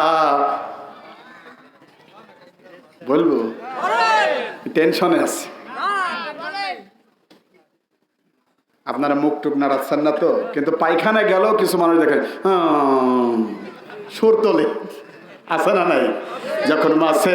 যখন মাছের পেটেতে খাইল ইউনুস নবী রে, ফেরেশতা পাঠাইলে তখন ইসমে আজম দিয়া, সুবহানাল্লাহ বলেন। দমে দমেতে হরদম পড়ে সে ইসমে আজম, মাছের উদর হতে সে যে পেলেন পরিত্রাণ। আল্লাহু আল্লাহু, পারেন তো এই গানগুলো গাবেন, এগুলো ভালো। তারপরে গান আছে পরের জায়গা। চাচা যারা আছেন রাগ করছেন নাকি আপনারা? চাচা এই যুবকদের একটু সুরসার না দিলে ওরা আবার বসবে না, এই জন্য একটু দেওয়ার দরকার। আর মুরব্বী চাচা যারা আছেন আপনারাও কিন্তু এই গানগুলো গাইতেন, পরের জায়গা পরের জমি, ভালো তো। ঢোল তবলা ছাড়া গাবেন, সওয়াব আছে প্রতিটা লাইনে লাইনে, কারণ এই লাইনগুলোতে আমার আল্লাহকে স্মরণ করা হয়েছে। কথা বলেন ঠিক কিনা? এই ঘরে খানাজার জমিদারি, আমি পাই না তাহার হুকুম জারি, আমি পাই না জমিদারের দেখা, পাই না জমিদারের দেখা, মনের দুঃখ কারে কই, আমি তো সেই ঘরের মালিক নই। সেই ঘরের মালিক কে? একটু জবান ছেড়ে বলা যাবে কিনা সেই ঘরের মালিক কে? সে আল্লাহ পাক রব্বুল আলামিন নবীকে বলছেন হতাশ হওয়া যাবে না। নবী কি হতাশ হবে? কোশ্চেন গেল নাই। এখন 25 জন বিচারক ডেকে বলছেন তাড়াতাড়ি যা বিশ্বনবীকে ছাড়ার ব্যবস্থা কর, কোনো নিয়ম লাগবে না, আইন লাগবে না। এখন 25 জনের সামনে কি আবু জাহেলের কিছু বলার ক্ষমতা আছে নাকি? আবু জাহেল দৌড়ে চলে যায়, নিজের বউয়ের কাছে যাওয়ার করে বলেন ও নাকেরা সব শেষ। কই যে কি? কই যা পরিকল্পনা করে সব ভেস্তে গেছে, আগামীকাল ফজরের পরে মুহাম্মদ সাল্লাল্লাহু আলাইহি ওয়াসাল্লামকে ছাড়া লাগবে, নাহলে খবর আছে আমার। নাকেরা এবার বুদ্ধি দিল, তোর দিয়ে কাজ হবে না। আবু জাহেল লিখে বলছেন কি করতে চাও? কই যে আমারে তুই স্বরাষ্ট্রমন্ত্রী বানাই দে। হ্যাঁ, আবু জাহেলের স্ত্রী নাকেরা আবু জাহেলকে বলছিল আবু জাহেল তুই আমারে স্বরাষ্ট্রমন্ত্রী বানাই দে, তারপরে বাকি খেলা আমি খেলবো। সুবহানাল্লাহ, নাউজুবিল্লাহ বলো ভাইয়া। আচ্ছা, চিন্তা করেন, ক্ষমতা পাইলে মেয়ে মানুষ, অধিকাংশ মেয়ে মানুষ ক্ষমতা পাইলে তাদের অহংকারের ঠেলায় বাঁচে না। এই জন্য মেয়ের মানুষের কাছে ক্ষমতা খুব কমই দেওয়া উচিত। এই জন্য আমি বলি ভাই, বউয়ের সাথে পরামর্শ করা ভালো সুন্নাহ, কিন্তু বউয়ের সিদ্ধান্ত নেওয়া আবার গুনাহ। সিদ্ধান্ত নেওয়া যাবে না, কিন্তু পরামর্শ নেওয়া যাবে। কারণ মহিলাদের, মা বোনদের অধিকাংশ সিদ্ধান্তই ভুলের দিকে যায়। এই জন্য পরামর্শ নিতে হবে। কিছু কিছু যাদের মধ্যে কোরআন আছে, হাদিস আছে, তাদের পরামর্শ আবার ভালো। সুবহানাল্লাহ বলেন। প্রিয় ভাইয়েরা আমার, নাকেরা এবার ডেকে বলছেন আমার স্বরাষ্ট্রমন্ত্রী বানাও। আবু জাহেল নিজেই তো সরকার, চাইলেই তার বউরে স্বরাষ্ট্রমন্ত্রী বানাতে পারবে কি পারবে না? স্বরাষ্ট্রমন্ত্রী বানাই ফেলল, ঘোষণা করে দিলে আজকে থেকে স্বরাষ্ট্রমন্ত্রী হবে আমার ওয়াইফ নাকেরা। কি নাম? নাকেরা। নাকের আবার ক্ষমতা পাওয়ার পরে তার নিজের বান্ধবী সুফিয়ার কাছে গিয়েছে। বান্ধবীর নাম কি? কেউ কয় সাফিয়া, কেউ কয় সুফিয়া। সুফিয়ার কাছে যাওয়ার পরে সুফিয়ার ঘরে বসলো। ভাই আপনি রাগ করছেন না তো? সুফিয়ার ঘরে যাওয়ার পরে চোখের পানি ছেড়ে বুকে জড়াই ধরে কান্নাকাটি শুরু করে দিল। মেয়ে মানুষকে বুঝ দেওয়ার মূল একটা পয়েন্ট আছে, সেটা হলো চোখের পানি। চোখের পানি যদি মেয়ে মানুষের সামনে ফেলতে পারেন, ও মেয়ে মানুষ কলিজা ছিঁড়ে হইলেও আপনার চোখের পানি মুছে দেবে। যে নাকের এসে কান্নাকাটি শুরু করে দিয়েছে, সোফিয়া এবার ডেকে বলছে বান্ধবী তুই কাঁদিস কেন? কোন কারণে কান্নাকাটি করিস? তুই বল, তোর চোখের পানি মোছানোর জন্য আমি নিজেকে উৎসর্গ করব। দেখছেন, সোফিয়া এবার এই কথা যখন বলে, নাকেরা ডেকে বলছেন বান্ধবী তুই যা চাস সব আমি তোকে দেব, তোকে আমি আজ থেকে অ্যাসিস্ট্যান্ট বানায় নিলাম, কোনো আপত্তি নাই। আস্তে করে তুই তোর ভালোবাসার রুকানার কাছে চলে যা। সুফিয়া যারে ভালোবাসতো তার নাম রুকানা। এই রুকানা এতই ছোট মানুষ, আধা মন আটার রুটি সকালের নাস্তা হইতো, বাকি আধা মন আটার রুটি দুপুরে নাস্তা, তারপর আবার রাতে ডিনারও করতো। তাহলে মোটামুটি ছোট মানুষ না? আমার মতো হুজুরের মতো বডি তো আছে। হ্যাঁ, তার মানে আমার মতো 10টা হুজুর সমান। 1.5 মণ আটার রুটি যে খায়, কি মানুষ রাক্ষস? বডিও তো সেই রকম। সোফিয়া আবার ডেকে বলছে বান্ধবী রুকানার কাছে যে আমি কি বলবো, তুই আমারে বল। কই যে তুই যে তোরে তো পছন্দ করে, দুর্বল একটা জায়গা আছে, আস্তে করে তুই যে ভালোবাসার অফার দে। কয় যে ও আমার রুকানা, আমি তোমার ভালোবাসার অফারে রাজি, তুমি যদি আমারে বিয়ে করতে চাও আমি বিয়ে করব, কিন্তু শর্ত একটা, ফজরের পরে মুহাম্মদ সাল্লাল্লাহু আলাইহি ওয়াসাল্লাম মুক্তি পাবে, ওই অবস্থায় রাস্তার মাঝে নবীজিকে হত্যা করা লাগবে। ষড়যন্ত্র কই দিক দিয়ে ঘুরছে চিন্তা করেন। এখনো সে ষড়যন্ত্র আছে না নাই? আছে না নাই? কিন্তু লাভ হবে না, কারণ আমরা মুনাফিক চিনে ফেলাইছি। চুপ করে থাকে ধোঁকাবাজ, চোখে তোদের নাহি লাজ, গুনাহ করে বলবো নাকি ফেলাও চোখের পানি, আর কতকাল করবে রে শয়তানি। শয়তান এখন আছে না নাই? প্রিয় ভাইয়ের আমার, খেয়াল করেন, এই অবস্থায় নাকেরার কথা শুনে সোফিয়া চলে গেল রুকানার কাছে। গভীর রাতে, ওই একই রাতের মধ্যে সব ঘটনা ঘটছে। রাতের মধ্যে যাওয়ার পরে ডেকে বলছেন রুকানা আসো নাকি? কয় আসে। কে? কয় আমি তোমার সোফিয়া। এতদিন পাত্তা দেয় নাই, এতদিন পাত্তা দেয় নাই। এখন দরজার কাছে যেয়ে বলছেন আমি তোমার সোফিয়া। রুকানা দরজাটা খুলে দিয়ে বলছে এতদিন কোথায় ছিলা জানের জান? এখন অধিকাংশ যুবকের অবস্থা এরকম বেহাল। আর কথা কয় না রে, একটু ফিরে আসা লাগবে যুবক। যেইটারে ভালোবাসা মনে করো ওইটা ভালোবাসা না, ওটা দুনিয়ার ক্ষণস্থায়ী দেখা, ওটা একটা স্বপ্ন, ওটা একটা জাল। ভালো যদি বাসতে হয় সেই ভালো মানুষকে ভালোবাসো, ভালো যদি বাসতে হয় তাকে ভালোবাসো, যেই ভালোবাসায় কোনো কষ্ট নাই, সেই ভালোবাসা আমার আল্লাহর ভালোবাসা। কথা কারণ ঠিক কিনা? ভাইয়ের আমার, এই অবস্থায় রুকানা যখন এই কথা বললেন, রুকানাকে এবার সোফিয়া ডেকে বলছেন আমি এতদিন বুঝলাম, এতদিন আমি চিন্তা ভাবনা করলাম, রুকানা ছাড়া আমার কোনো যাওয়ার গতি নাই। ও রুকানা, আমি তোমারে ভালোবাসি, তুমি টেনশন করো না। এবার মিলা গেছে, রুকানা সে তারে পছন্দ করছো, এখন কি ফিরাই দেবে? জীবনেও না। রুকানা এবার তারে বুকে নিয়ে কয় যে সোফিয়া কোনো সমস্যা নাই, চলো তাহলে বিয়ে করে ফেলি। সুফিয়া এবার ডেকে বলছেন বিয়ে তো এমনি এমনি হবে না, খরচপাতি লাগবে, খরচপাতি দেবে আমার বান্ধবী নাকেরা, কিন্তু নাকেরা আমার একটা কাজ দিয়েছে, ওই কাজ তোমার করা লাগবে। রুকানা দেখে যে তুই তো এমনি এমনি আসার কারণ নাই, এইটাই তাহলে কারণ।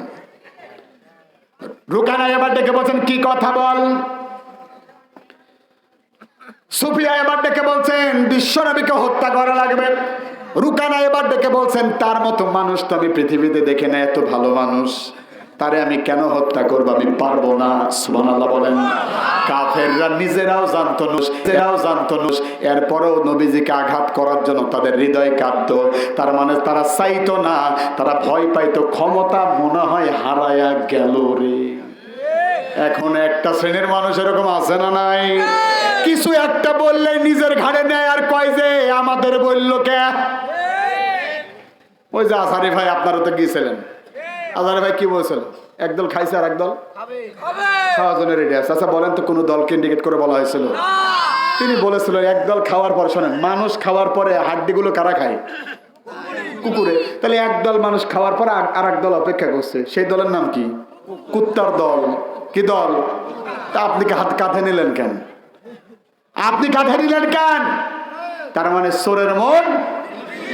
ওই যে একটা বিদ্যালয়ে গিয়েছিল, বলবো, ইওনো সাহেব যাওয়ার পরে, ক্লাসে যাওয়ার পরে জিজ্ঞাসা করলেন, ও আমার ছাত্ররা তোমরা বলো তো চীনের প্রাচীর কে ভেঙেছে?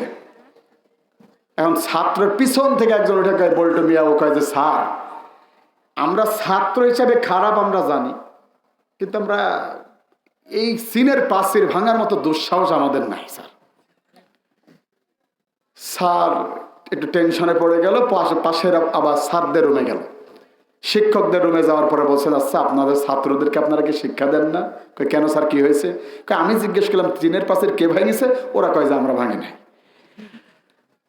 এখন এই পাশ থেকে একজন টিচার উঠে ডেকে বলেন, স্যার মানে ইমাম সাহেবকে বলছে, স্যার আপনি কোন অ্যাঙ্গেল থেকে জিজ্ঞাসা করছেন আমরা জানি না, তবে আমি আপনাকে আশ্বস্ত করতে চাই আমার স্কুলের ছেলেদের নামে বদনাম থাকতে পারে, কিন্তু এত বড় দুঃসাহস তাদের নাই যে তারা চীনের পাশে ভাঙবে। কিন্তু মহা মুশকিলে পড়ে গেছে ইমাম সাহেব। চলে গেছে এখন প্রধান শিক্ষকের রুমে। যাওয়ার পরে বললেন, হ্যাঁ এটা কোনো শিক্ষা ব্যবস্থা হলো? কি হয়েছে? কয় যে চীনের প্রাচীর কে ভাঙছে, একটা সহজ প্রশ্ন করছে, উত্তর দিতে পারছে না। কয় যে আমরা ভাঙিনি, আমরা ভাঙিনি। প্রধান শিক্ষক এবার ডেকে বলছেন, স্যার আল্লাহর কসম আমি দীর্ঘদিন এই স্কুলে শিক্ষকতা করছে, আমার ছাত্ররা যত খারাপ হোক, আপনি যত বদনাম দেন আমি সহ্য করবো স্যার। চীনের প্রাচীর ভাঙার অপরাধ যদি আমার ছাত্রের উপর চাপান, আমি এটা মেনে নিতে পারবো না। আচ্ছা বলেন, ইওয়ানা সাহেব কি বলছিল মানে ওরা চীনের প্রাচীর ভাঙছে এটা বলছে? বললো যে চীনের প্রাচীর কে ভাঙেছে এটা একটা পড়া, কমন সেন্স, এটা পড়া। আর ছাত্ররা শিক্ষকরা তারা সবাই মনে করলো যে না আমাদের মনে হয় বলছে, আমরা ভাঙেছে কিনা। তার মানে বোঝা যায় এদের অবস্থা ওই স্কুলে ছাত্রদের মতো। আপনি যদি টেন্ডারবাজি হন, আপনি যদি গাঁজাখোর হন, আপনি যদি চাঁদাবাজ হন, তাহলে চাঁদাবাজদের আঘাত দিয়ে কথা বললে আপনারই আঘাত লাগবে। কথা বলা ঠিক না? তার মানে বোঝা যায় চাঁদাবাজদের আঘাত দিয়ে কথা বলে আপনার যদি আঘাত লাগে আপনিও চাঁদাবাজ। বোঝা গেল? আমরা ফিরে আসবো ভাই। 5ই আগস্টে বিএনপি, জামাত, চরমনাই সব আমরা একসাথে মাঠে নামিয়েছিলাম না? আচ্ছা তাহলে এখন কেন সমস্যা? আসেন না সবাই মিলে আল্লাহর কোরআনটাকে সংসদে নিই। বিএনপি যারা করে তারাও তো মুসলিম, জামাত যারা করে তারাও মুসলিম, চরমনা যারা করে তারাও মুসলিম। তাহলে কোরআন সংসদে গেলে আপনার গায়ে আগুন ধরে কেন? আর যার গায়ে কোরআন সংসদে গেলে আগুন ধরবে, আল্লাহর কসম সে আর যাই হোক মুসলিম হতে পারে না। কথা বলা ঠিক না? নাম দিলে মুসলিম হওয়া যায়। প্রিয় ভাইয়ের আমার, এই অবস্থা যখন হয়ে গেল, ওহো 4 মিনিট পার হয়ে গেছে ভাই। আমরা ইনশাআল্লাহ দোয়ার দিকে যাই ভাই।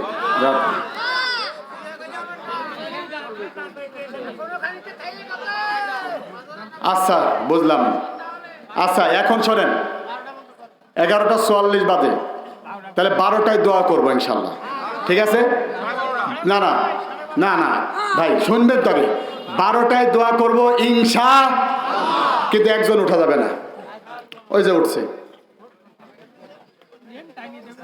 না, একজন উঠা যাবে না। যদি কেউ ওঠে ওনার লুঙ্গি ধরে বসাই দেবেন, উনি যাই যাক লুঙ্গি এখানেই থাকবে। আপনি এই পাশে বসেন, এই পাশে বসেন, আলোচনা শেষ হয়নি, এই পাশে বসেন। আল্লাহ যেন কবুল করে, বলেন আমিন। তাহলে থাকা যাবে তো, এই 15 মিনিট থাকা যাবে। এটা তাকবীর দেন তো, লিল্লাহে তাকবীর। প্রিয় ভাইয়েরা আমার, এই অবস্থায় রুকানা ডেকে বলছেন কিছু অপরাধ নাই, কেন হত্যা করব? সোফিয়া এবার ডেকে বলছেন অপরাধ দরকার নাই, আমি তোরে বলছি তুমি আমাকে যদি পাইতে চাও তাহলে এখনই হত্যা করা লাগবে। হত্যা করার সাথে সাথে আমি তোমারে বিয়ে করব। নাউজুবিল্লাহ বলেন। রুকানা এবার বলল ঠিক আছে, তোরে পাওয়ার জন্য আমি সব করতে রাজি আছি। চলে যাচ্ছে আল্লাহর নবীকে হত্যা করার জন্য। ফজরের নামাজের পর আবু জাহেল ছাড়তে তো বাধ্য হয়েছে। আবু জাহেল ছাড়তে তো বাধ্য, আইনে সে ছাড়তে বাধ্য, কিন্তু এখন বেআইনি ভাবে হত্যা করার চেষ্টা করছে। এই দেশেও এমন আইন প্রতিষ্ঠিত হয়েছিল, জেলখানায় থেকে আইনের মাধ্যমে ছেড়ে দেওয়া হয়েছে, আদালতের গেটে মুবারকে আসার পরে আবার ধরে নিয়ে পড়ে রেখেছিল। তার মানে এরা সব ট্রেনিং আবু জাহেল থেকে নিয়েছিল। কথা বলে ঠিক না? প্রিয় ভাইয়ের আমার, এই অবস্থায় যখন আল্লাহর নবীকে ছেড়ে দিয়েছে, নবীজি আমার আসলেন, পথিমধ্যে দেখা রুকানা বিশাল বড় মানুষ। নবীজি দেখে অমনি দাঁড়াইছে। যদিও তিনি নবী, মানুষ তো একটু প্রথমে ভয় পাইছে যে এই বেলায় এ কেন আমার সামনে। 2 পা পিছনে চলে গেছে। বিশ্বনবী নিজের সচেতনার জন্য এই 2 পা পিছনে গেছে। নাকেরা এসে দাঁড়াইছে। আল্লাহ নবী ডেকে গেছে, নাকেরা তুমি রুকানা ডেকে বলছেন, রুকানা তুমি এখানে দাঁড়াই কেন? রুকানা এবার ডেকে বলছেন আমি দাঁড়াইছি মুহাম্মদ সাল্লাল্লাহু আলাইহি ওয়াসাল্লাম তোমাকে হত্যা করার জন্য। নাউজুবিল্লাহ বলেন। আল্লাহ নবী ডেকে বলেন আমি কি অপরাধ করেছি? রুকানা ডেকে বলছেন আমার বিয়ের পথে বাধা, এইটাই অপরাধ। মানে ওর কোনো অপরাধী নাই, অপরাধী নাই। ওই যে ধরে নিয়ে জেলখানায় পড়ে রাখছে। কিরে জেলখানায়? কয় কেন? কয় যে ও হাসছিল। কয় হাসিকা? কয় হাসা দেখে মনে হচ্ছিল কোনো বড় ধরনের ষড়যন্ত্র করার জন্য ওরা হাসছিল, ষড়যন্ত্র করে তারপর হাসাহাসি করছেন, ধরে রেখে পড়ে রাখছে। মানে হাসাও যাবে না, এরকম অবস্থা হয়েছিল কিনা? প্রিয় ভাইয়ের আমার, আল্লাহ নবী ডেকে বলছেন সত্যি কি তুমি আমাকে হত্যা করবা? কয় হ্যাঁ, তোমারে হত্যা করব, বাড়ি যাব, নাস্তা করব, তারপরে বিয়ে করব। আল্লাহ নবী ডেকে বলছেন ঠিক আছে, তাহলে রুকানা আমি তোমার গায়ে আগে আঘাত করবো না, তুমি আর আগে আঘাত করো। সুবহানাল্লাহ বলেন। তুমি আগে আমার আঘাত করো, তারপরে আমি তোমার আঘাত করব, প্রতিহত করব প্রথমত, তারপরে আঘাত করব। রুকানা আল্লাহ নবীকে মারার জন্য হাত তুলেছে। নবীজির ওপরে যখন হাত তুলেছে আল্লাহকে চেয়ে চেয়ে দেখবেন। আপনাদের আওয়াজ শুনে মনে হলো দেখলেও দেখতে পারে। নবীজিকে মারার জন্য কাফের রুকানা হাত তুলেছে। বলেন তো নবীজির এই অবস্থা দেখে আল্লাহকে চুপ করে থাকবেন? আল্লাহ নবীকে মারার জন্য রুকানা যখন হাত তুলেছে, আল্লাহ পাক রব্বুল আলামিন রুকানার দেহ বডি যা আছে সব পাথর বানাই দিছে। সুবহানাল্লাহ। এ পুতুল হয়ে গেছে, আর নড়ে না। কি রে নড়ে না কেন? নড়ে না কেন? এই অবস্থায় আল্লাহ পাক রব্বুল আলামিন জিবরাইলকে বললেন, জিবরাইল যাও, ওরা বলে খেলা হবে, খেলা দেখাই দাও। সুবহানাল্লাহ বলেন। জিবরাইল আমিনকে বললেন যাও জিবরাইল বলো আমার নবীকে বিশ্ব নবী যেন তার হাতের মুষ্টিটা শক্ত করেন, শক্ত করে যেন রুকানা দাঁড়া আছে, ওর নাক বরাবর একটা মারে। ওরা আমাদের খেলা হবে বলে, আর আল্লাহ শিখাই দিছে খেলা এমনি এমনি হবে না, কিভাবে খেলা খেলতে হয় এটা আল্লাহ শিখাচ্ছে। সুবহানাল্লাহ বলেন। এই জন্য কাফেররা যখন আসবে নাক বরাবর একটা দেবেন, পরের বার দাঁড়ানোর সাহস পাবে না। কথা বলেন ঠিক না?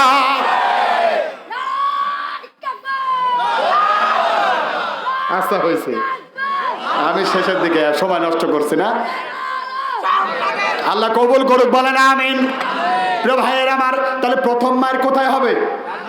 আরে ভাই ট্রেনিং নেন না, সামনে তো লাগতেও পারে। কোথায়? ওরা আমাদের হাদিস শিখায়, কয় আল্লাহর নবী দয়া ছিল, মায়া ছিল, আর তোমরা ওয়াজে যাই মায়ের শিখাও।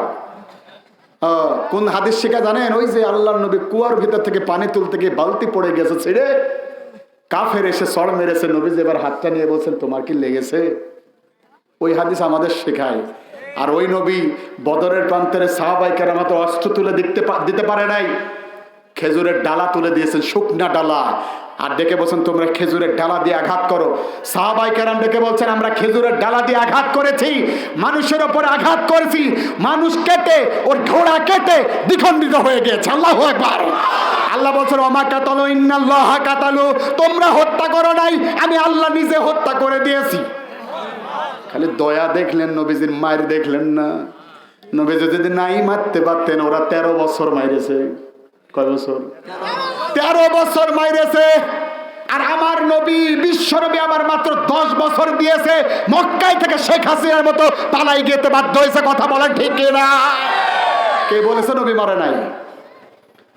বিশ্ব নবীকে বললেন আপনি নাক বরাবর দেন, নাক বরাবর একটা দিয়েছে নবী, আর রুকানা জমিনে এবার পড়ে গেছে। সুবহানাল্লাহ বলেন। নবী তো মায়ার নবী, আসলেই তো মায়ার নবী। এইবার এই নারী ধরে দেখছে, কি ধরে? এই যে এখানে ধরলে বোঝা যায় না কাঁপাকাপি করে, বেঁচে আছে না মরে গেছে, ডাক্তার ভাইরা ভালো বুঝবে। এইটারে বলা হয় নারী। এই নারী ধরে দেখছে, পালস দেখছে, বেঁচে আছে নাকি মরে গেল রুকানা। আল্লাহ নবী যখন এখন দেখছে, বলেন তো নবীর মধ্যে দয়া আছে না নাই? ওমা আরসালনাকা ইল্লা রাহমাতাল লিল আলামিন। আল্লাহু আকবার। রহমাতুল লিল আলামিন, সরদারিয়াল কওনাইন, কামলিওয়ালা প্যারা নবী, নাও গো সালাম, নাও গো সালাম। সুবহানাল্লাহ বলেন। সেই বিশ্ব নবী, মায়ার নবী, দয়ার নবী আমার আল্লাহর নবী বা দেখছেন নারী ধরে বেঁচে আছে নাকি মরে গেছে। নবীজি দেখে যে না, এখনো মরে নাই, তার মানে বেঁচে আছে। এবার রুকানা একটু পরে আবার সোজা হলো।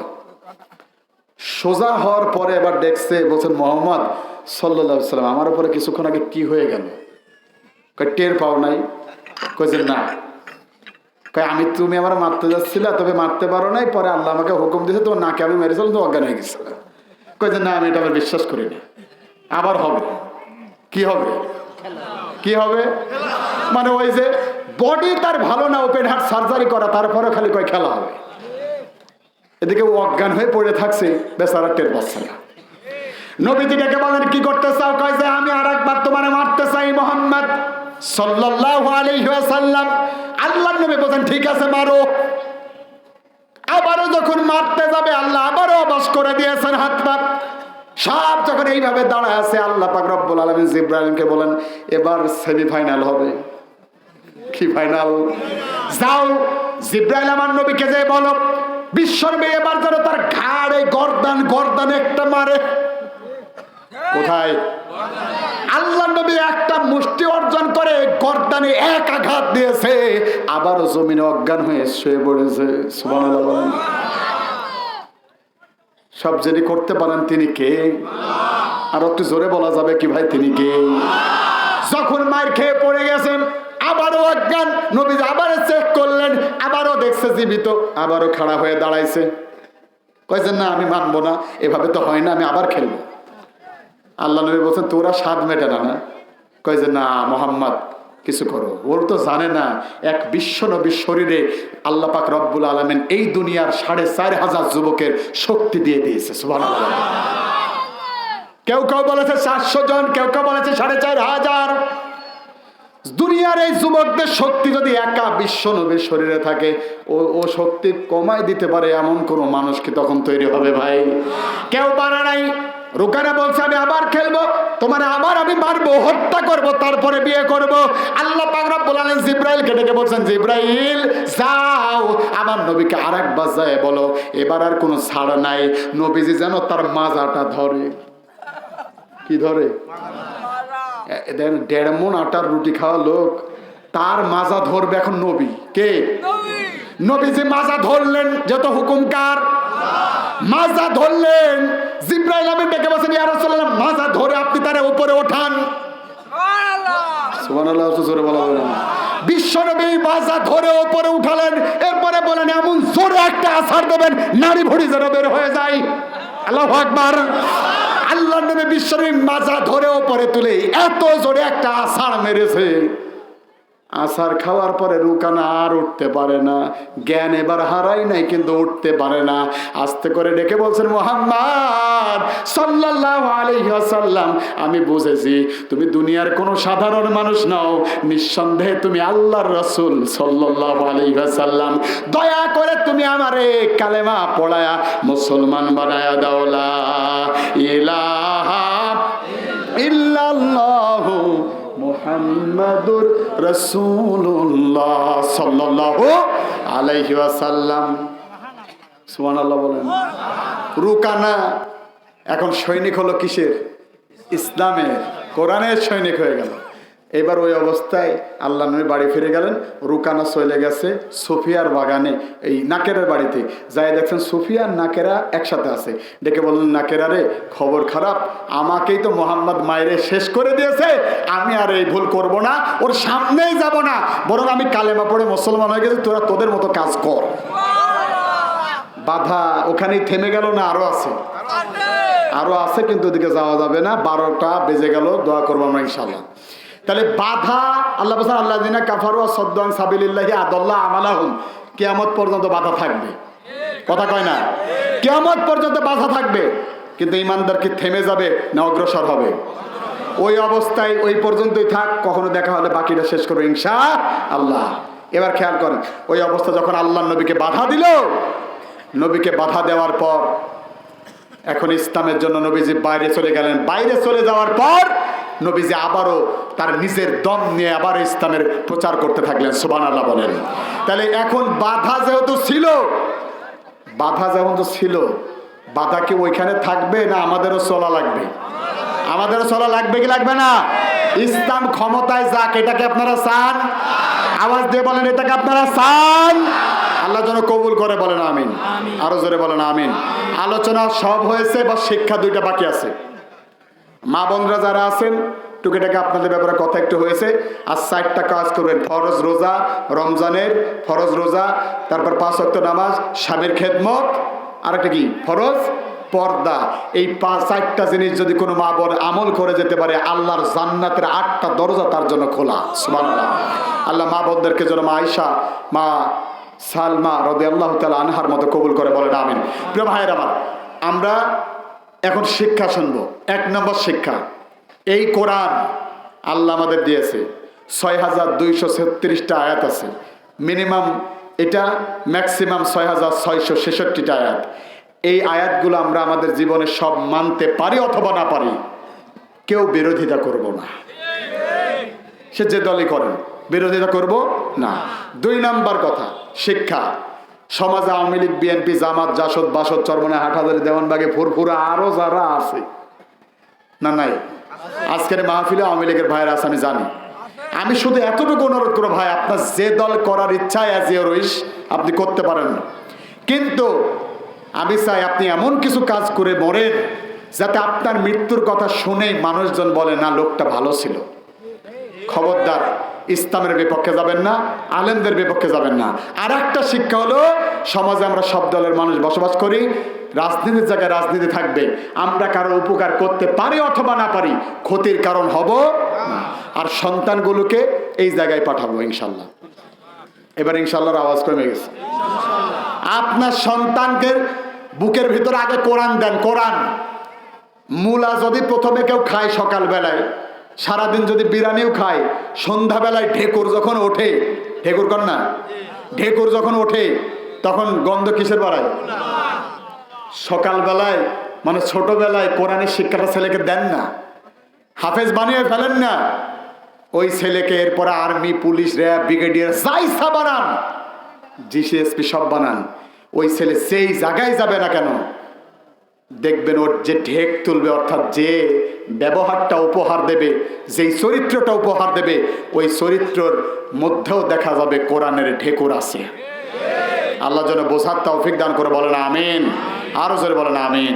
আমি এখানে শেষ করছি, দোয়া চাই। গজল তো গাইলামই কত।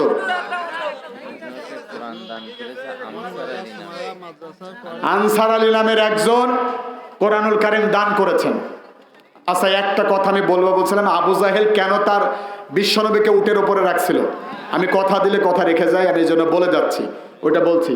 আনসার আলী নামের একজন ভাই কোরআনুল কারীম দান করেছে, আল্লাহ যেন তার দানকে কবুল করে, আল্লাহ কিয়ামত পর্যন্ত এই সওয়াব যেন তার আমল নামে পৌঁছায় দেয়, বলেন আমিন।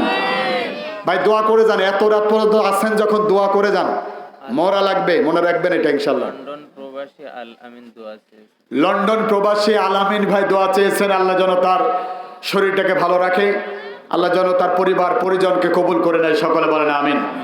আমার পুত্র ছেলে রনি, আমার নাম আনসার, আমার পুত্র ও আচ্ছা, আনসার চাচার ওনার পুতা ছেলে। পুতা ছেলে মানে কি? রনি, রনি ছেলে, ও আচ্ছা, ছেলের ছেলে, নাতি। আচ্ছা আচ্ছা, পোতা, ওনার পোতা এই কোরআন দান করেছে, আল্লাহ যেন তার দানগুলো কবুল করে, বলেন আমিন। উনি বহন করে নিয়ে আসছেন, সেজন্য সব আছে না নাই, আল্লাহ কবুল করুক। ওই অবস্থায় আবু জাহেলকে নাকেরা ডেকে বলছেন, কোন কারণে নিজের ছেলেকে নিচে দিয়ে পরের ছেলেকে উপরে দিলা? বিশ্বনবী ডেকে বলছেন, ইয়া রাসূলুল্লাহ, আল্লাহর নবী বিশ্বনবী সাল্লাল্লাহু আলাইহি ওয়াসাল্লামের সম্পর্কে যখন জিজ্ঞাসা করলেন, আবু জাহেল ডেকে বলেন, নাকেরা তুমি সবকিছু বুঝবা না, আমি এই দেশের নেতা। এই পৃথিবীতে যারা নবী তারা স্বাভাবিক হয় না, তারা একটু অস্বাভাবিক হয়। আর আমি দেখেছি আমার সন্তান স্বাভাবিক চলাফেরা করে, কিন্তু আমি দেখেছি মুহাম্মদ স্বাভাবিক চলাফেরা করে না, ওর জন্য কেমন একটা অস্বাভাবিক চলাফেরা আছে। আমার বিশ্বাস, দৃঢ় বিশ্বাস, ও নবী, ওটা আল্লাহর নবী। এই জন্য নবীদের স্থান ওপরে হয়, আর যারা নবী হয় না তাদের স্থান নিচে হয়। এই জন্য আমি তাকে নবী হিসাবে ওপরে দান করেছি জায়গা। সুবহানাল্লাহ।